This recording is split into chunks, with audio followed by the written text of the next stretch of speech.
بسم اللہ والصلاة والسلام علی رسول اللہ اما بعد فاعوذ باللہ من الشیطان الرجیم بسم اللہ الرحمن الرحیم الحمد للہ رب العالمین۔ الحمد للہ تمام تعریفیں اللہ کے لیے ہیں، رب العالمین جو رب ہے تمام جہانوں کے پالنے والا۔ الحمدللہ کا معنی مطلب ہم نے پڑھ لیا تھا، اب ہے رب العالمین۔ اللہ تمام جہانوں کا رب ہے۔ تمام جہانوں سے مراد اس کائنات میں بہت سارے جہان ہیں۔ اس کا مطلب ایک یہ بھی ہے کہ ایک جہان جس طرح مخلوقات کا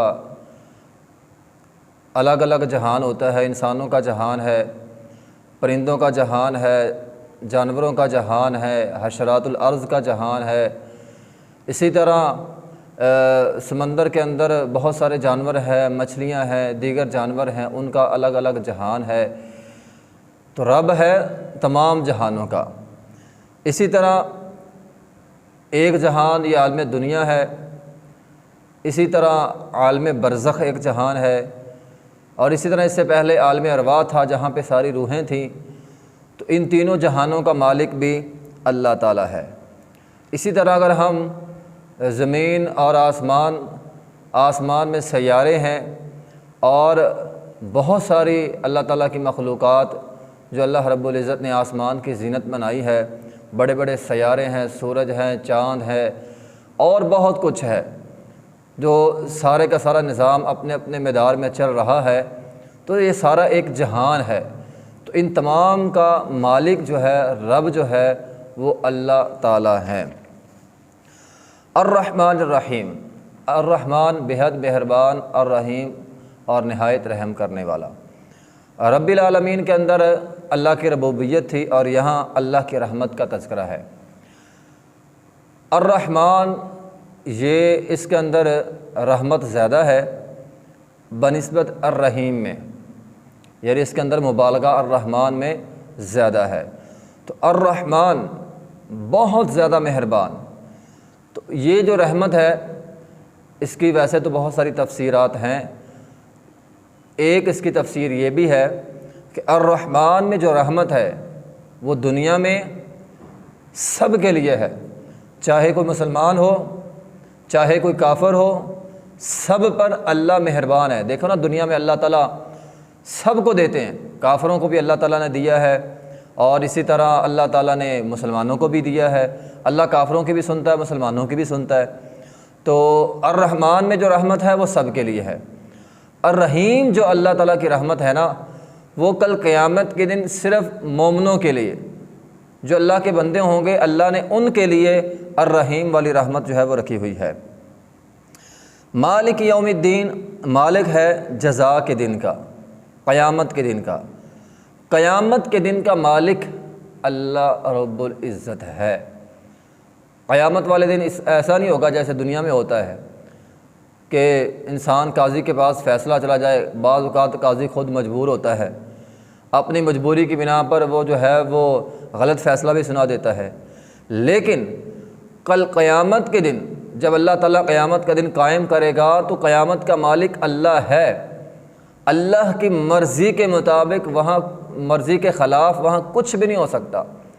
حتیٰ کہ اگر کسی نے کسی کی سفارش کرنی ہے، جیسا کہ انبیاء کرام کریں گے، تو وہ بھی اللہ کے حکم سے بإذن اللہ ہوگا۔ جس کو اللہ تعالیٰ حکم دے گا، اللہ کی مرضی کے خلاف کل قیامت کے دن کچھ نہیں ہوگا۔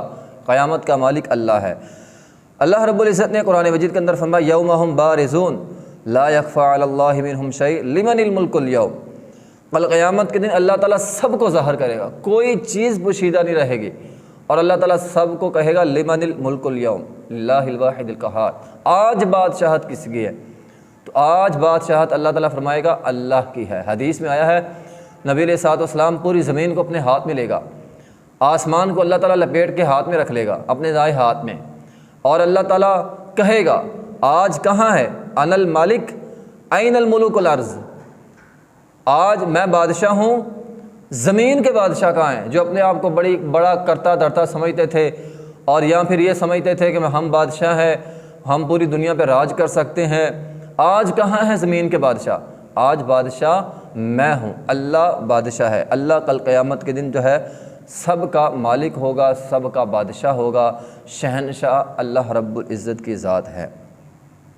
یہ جو ذہنوں میں بات آتی ہے نا بعض لوگوں کے ذہنوں میں کہ پتہ نہیں ہماری وہاں پہ سفارش ہوگی، فلاں سفارش کر دے گا، فلاں کر دے گا، فلاں کر دے گا، تو یہ ساری باتیں ہیں، وہاں اللہ کی مرضی کے خلاف کچھ نہیں ہوگا۔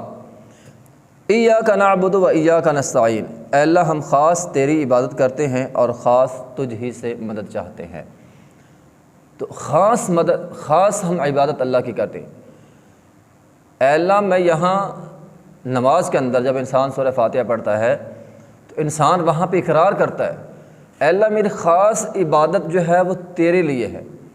اب ایک آدمی ایاک نعبد پڑھتا ہے کہ اللہ خاص عبادت تیرے لیے، اللہ میں نے اپنا ماتھا زمین پہ رکھا ہے خاص تیرے لیے۔ سب سے زیادہ عاجزی اس بات کے اندر ہوتی ہے کہ جب انسان سجدہ کرتا ہے، سجدے میں انسان اپنا ماتھا، اپنی ناک، دیکھ لو انسان اپنا آپ اپنی ناک بچانے کے لیے بڑا کچھ کرتا ہے، لیکن سجدے میں انسان اپنی ناک زمین پہ رکھ دیتا ہے کہ اللہ میں نے اپنی ناک، اپنا ماتھا زمین پہ رکھ دیا اور میں اقرار کر رہا ہوں کہ میں خاص تیری عبادت کر رہا ہوں۔ اب نماز میں تو انسان اقرار بھی کرے اور ماتھا اور ناک زمین پہ رکھ کے عملی ثبوت بھی پیش کر دے کہ اللہ عبادت صرف خاص تیرے لیے، لیکن اس کے بعد باہر جا کے پھر اوروں کے سامنے ماتھا ٹیکے، باہر جا کے اوروں کے سامنے پھر جھک جائے، اوروں کو مشکل کشا سمجھے، حاجت روا اوروں کو سمجھے، اولاد دینے والا کسی اور کو سمجھے، بیگڑی بنانے والا کسی اور کو سمجھے، یہ تو پھر اللہ تعالیٰ کے ساتھ غداری ہوئی نا۔ اس لیے تو اللہ تعالیٰ قرآن میں فرماتے ہیں ان اللہ لا یغفر ان یشرک ویغفر ما دون ذلک لمن یشاء، اللہ تعالیٰ فرماتے ہیں اللہ شرک کے علاوہ ہر گناہ معاف کر دے گا لیکن شرک معاف نہیں کرے گا۔ اس کی وجہ یہی ہے کہ یہ غداری ہے اللہ تعالیٰ کے ساتھ کہ انسان اقرار بھی کرے، عملی ثبوت بھی دے، اقرار زبان کے ساتھ اے اللہ تیری عبادت ہے، عملی ثبوت ماتھا ناک زمین پہ رکھ کے، لیکن پھر بھی انسان جو ہے وہ بعد میں نماز کے بعد باہر جا کے کسی اور کے سامنے ماتھا جھکا دے، تو یہ اللہ تعالیٰ کے ساتھ غداری ہے، اللہ اس کو کبھی معاف نہیں کرے گا۔ تو اللہ تعالیٰ شرک کو، یہ شرک ہے اور اللہ تعالیٰ اس کو کبھی معاف نہیں کرے گا۔ وَإِيَّاكَ نَسْتَعِينُ، یعنی اللہ عبادت اللہ تیری، نستعین اے اللہ مدد بھی ہم تجھ سے چاہتے ہیں، اے اللہ تیرے سامنے ہاتھ پھیلائیں گے۔ تو یعنی انسان جب یہ جملہ بولتا ہے نا ایاک نعبد و ایاک نستعین، گویا انسان اپنے آپ پر بھی بھروسہ نہیں کر رہا، اے اللہ میرا بھروسہ تیرے پر ہے، کسی اور ذات پہ، کسی اور ہستی پہ، حتیٰ کہ مجھے خود پر بھی بھروسہ نہیں ہے، اے اللہ تیری ذات پہ مجھے بھروسہ ہے، ہم تجھ ہی سے، خاص تجھ ہی سے مدد چاہتے ہیں۔ تو یہ کتنا زبردست جملہ ہے، اے اللہ ہم خاص تجھ سے مدد چاہتے ہیں۔ جب انسان یہ جملہ بولے اور پھر دعا کے اندر سورہ فاتحہ پڑھے اور پھر اللہ تعالیٰ سے مدد مانگے تو یقیناً اللہ جو ہے وہ مدد کرے گا۔ اللہ تعالیٰ تو فرماتے ہیں کہ ہم جو ہیں وہ ہر ایک کی سنتے ہیں، اَمَّن یُجِیبُ الْمُضْطَرَّ اِذَا دَعَاهُ وَیَکْشِفُ السُّوءَ، اللہ تعالیٰ فرماتے ہیں جب بھی کوئی لاچار بے بس آدمی مجھے پکارتا ہے ہم اس کی پکار سنتے ہیں، وَیَکْشِفُ السُّوءَ، اور اس کی جو ہے وہ پریشانی مصیبت جو بھی ہے تو ہم اس کو دور بھی کرتے ہیں۔ اسی طرح فرمایا وَإِذَا سَأَلَكَ عِبَادِي أَنِّی فَإِنِّی قَرِیبٌ أُجِیبُ دَعْوَةَ الدَّاعِ إِذَا دَعَانِ، کہ جب بھی میرا بندہ مجھ سے پکارتا ہے ہم اپنے بندے کے قریب ہیں، ہم اس کی دعان، اس کی پکار جو ہے وہ ہم سنتے ہیں۔ اجیب دعوت الداع اذا دعان، جب بھی وہ پکارتا ہے ہم اس کی پکار جو ہے وہ سنتے ہیں۔ تو انسان کو ہر چیز اللہ تعالیٰ سے مانگنی چاہیے۔ حدیث کے الفاظ ہیں لِيَسْأَلَ أَحَدُكُمْ رَبَّهُ حَاجَتَهُ كُلَّهَا حَتَّى يَسْأَلَهُ شِسْعَ نَعْلَهُ اِذًا قَطَعَ، نبی علیہ الصلوۃ والسلام نے فرمایا انسان ہر چیز کا سوال اللہ سے کرے، حتیٰ کہ اگر اس کے جوتے کا تسمہ بھی ٹوٹ گیا ہے نا تو وہ بھی اپنے رب سے مانگے تو رب تعالیٰ دے گا۔ تو انسان جب بھی اپنے رب کو پکارتا ہے تو یقیناً اللہ تعالیٰ اس کی پکار جو ہے وہ سنتا ہے۔ تو یہ ہم ہر نماز میں، ہر رکعت میں اقرار کرتے ہیں کہ اللہ ہم تیری عبادت کرتے ہیں اور تجھ سے مدد چاہتے ہیں۔ اس اقرار کے بعد اگر ہم باہر جا کے کسی اور کے سامنے ہاتھ پھیلائیں گے، کسی اور کے سامنے ماتھا ٹیکیں گے تو یہ ایک شرک ہے جو اللہ تعالیٰ جو ہے وہ کبھی معاف نہیں کرے گا۔ وآخر دعوانا الحمد للہ رب العالمین۔